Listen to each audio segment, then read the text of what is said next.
Okej, ndërkohë që në këtë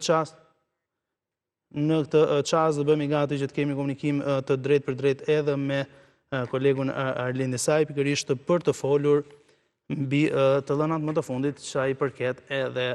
Kosovës. Pra, po theksoja më herët që për pjesëmarrja deri në orën 17 ka qenë pikërisht 32.9%, ndërsa është kjo një pjesëmarrje e analizuar për të gjitha komunat në vend. Unë ndala pak më herët tek Prishtina, por ne padyshim mund të shkojmë edhe në një tjetër komunë shumë të rëndësishme dhe me pjesëmarrje të lartë. Për shembull, nëse ndalemi tek ato që kanë edhe pjesëmarrje të lartë të Serbisë, janë gati 58%, nëse ndalim në Zubin Potok, pra të votuesve serb, pra të komunitetit që jeton atje, në Zubin Potok, ku ka patur shpeshherë edhe problematika, jemi në 58.3% të votuesve gjatë ditës së sotme, kjo padyshim deri në orën 17, kur janë ato që kanë patur ndoshta edhe problematika të më të mëdha të situatës konkrete, por ne do t'i shohim më pas edhe duke i transmetuar në ekran të gjitha të dhënat që janë dhënë nga Komisioni Qendror i Zgjedhjeve. Mirë, kam në këtë çast kolegun Arlindi Saj, cilin e përshëndes. Arlind, të ripërshëndes edhe një herë se takon situatës në vend. Tani më themi që përfundimisht ka përfunduar procesi i votimit. Po, mund të quhet zyrtarisht i përfunduar, përveç rasteve që një qytetar, një votues, ora 19 e kap brenda një qendre votimi, çka me ligj lejohet, siç kemi parë për shembull edhe në proceset zgjedhore në Shqipërinë, Tiranë apo në bashkitë e vendit tonë që ta ushtrojë të drejtën e votimit. Në fakt, Ermal ka nisur të përcjellit të dhënat e para sa i takon rezultatit përfundimtar të pjesëmarrjes. Flasim gjithnjë Komisioni Qendror i Zgjedhjeve të Kosovës, por ka një ndryshim të vogël, nëse edhe regjia mund të ndihmojë që unë të përcjell shifrat nga ekrani që kam këtu në dispozicion. Pra, këtu jemi në shifra 33.04% për orën 5, pasditën, orën 17. Të shohim orën 19, ja të bëjmë dhe një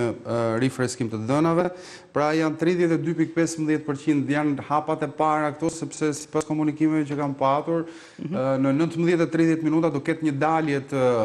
Komisionit Qendror të Zgjedhjeve në Prishtinë për të nxjerrë së pari shifrën paraprake të pjesëmarrjes në rang kombëtar, në rang vendi në këto zgjedhje lokale dhe për të evidentuar edhe problematikat që janë hasur gjatë ditës së sotme. Por duhet të theksojmë se kanë qenë të pakta deri diku sa i takon aspektit të sigurisë apo të mbarvajtjes së procesit, sipas asaj që kemi parë nga çfarë është raportuar nga Kosova dhe autoritetet publike, sidomos prokuroria apo policia në Kosovë nuk ka raportuar për raste specifike që kanë cënuar mbarvajtjen dhe ecjen e procesit më tej. Nëse do të bëjmë një, le të themi, pasqyrë të vogël të shifrave që Komisioni Qendror i Zgjedhjeve i Kosovës ka serviru publikisht edhe për qytetarët dhe për mediat gjithashtu, ne thamë edhe në lidhjen e mëhershme që komunat me shumicë serbe, sidomos ato të veriut, kanë patur një pjesëmarrje të konsiderueshme, pra që në orët e para të kësaj dite të sotme të pjesëmarrjes. Pra le t'i marrim edhe sipas kësaj harte që servir të dhënat, më duhet të kthehem në orën 17, ku ka patur më shumë qendra votimi që kishin raportuar, sepse kjo e orës 19 është ende e paplotësuar. Këtu ndodhemi në komunën Leposavić, pra deri në orën 17, ka qenë pjesëmarrja 53.59%, pra mbi gjysma e votuesve me të drejtë vote kanë dalë në votime. Në Zveçan jemi gati në 56, pra 55.85% pjesëmarrje, pra janë to shifrat për Zveçanin, ndërkohë Zubin Potoku ka qenë që 2 orë më parë rreth 58%, pra ka gjasa që të ndryshojë edhe shifra përfundimtare pjesëmarrjes në këto komuna, ndërkohë në Mitrovicën e Jugut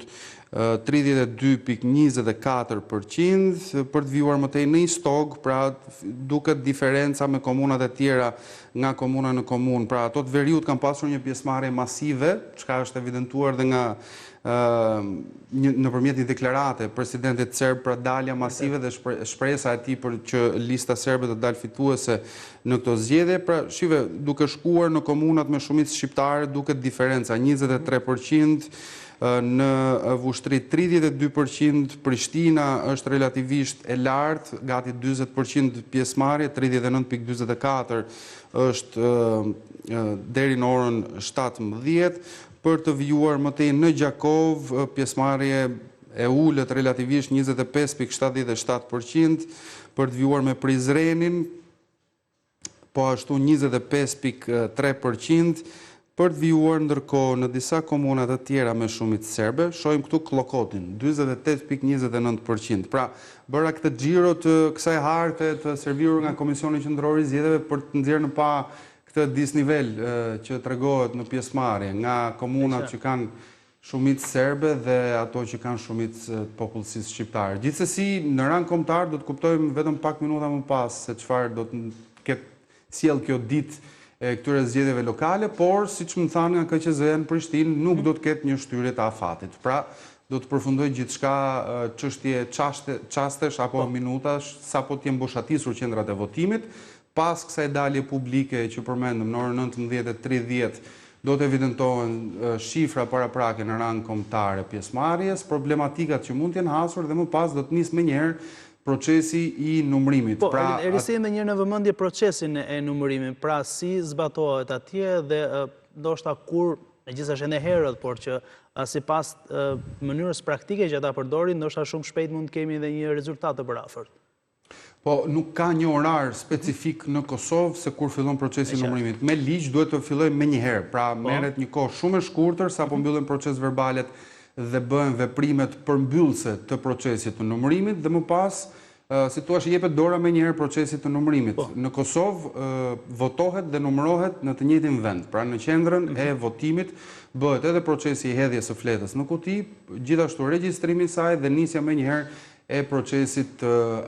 numërimit, çka mund të ndodhë në Shqipërinë të ardhme, sipas asaj që kemi parë publikisht me propozimet për reformën zgjedhore, por